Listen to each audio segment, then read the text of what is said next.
आसतु जानिबा भारतर 3टी धनी मंदिर विषय। वीडियो को देखा पूर्व चैनल टी सब्सक्राइब कर वीडियो को लाइक कर दिंतु। तृतीय स्थान में शिरडी साई बाबा। यही मंदिर भारतर तृतीय सबुठारु धनी मंदिर। प्रति वर्ष भारत एवं विदेश लक्ष लक्ष लोक एठाकू आसती, जहा फल प्रति वर्ष यही मंदिर में 470 कोटी अधिक दान एवं नैवेद्य पठा जाए। यह सहित मंदिर बैंक अकाउंट प्राय 32 किलो सुना, 428 किलो रूपा एवं 10,000 कोटी टंका जमा हुए। द्वितीय स्थान में आंध्र प्रदेश तिरुपति मंदिर, भारतर द्वितीय सबुठारु धनी मंदिर।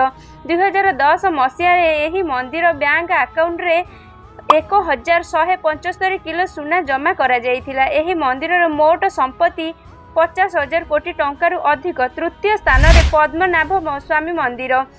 यही मंदिर हेउछि विश्वर सबुठारु धनी एवं धनी मंदिर, जहाँ केरलर राजधानी त्रिवेंद्रम रे अवस्थित। भारत को यही मंदिर को एपर्यंत सबुठारु बड़ खंजणा मिलिथिला, जेउथिरे कोटी कोटी टंका सुना, रूपा, हीरा एवं अलंकार मिलिथिला। यही मंदिर मोट संपत्ति $1 ट्रिलियन रु अधिक।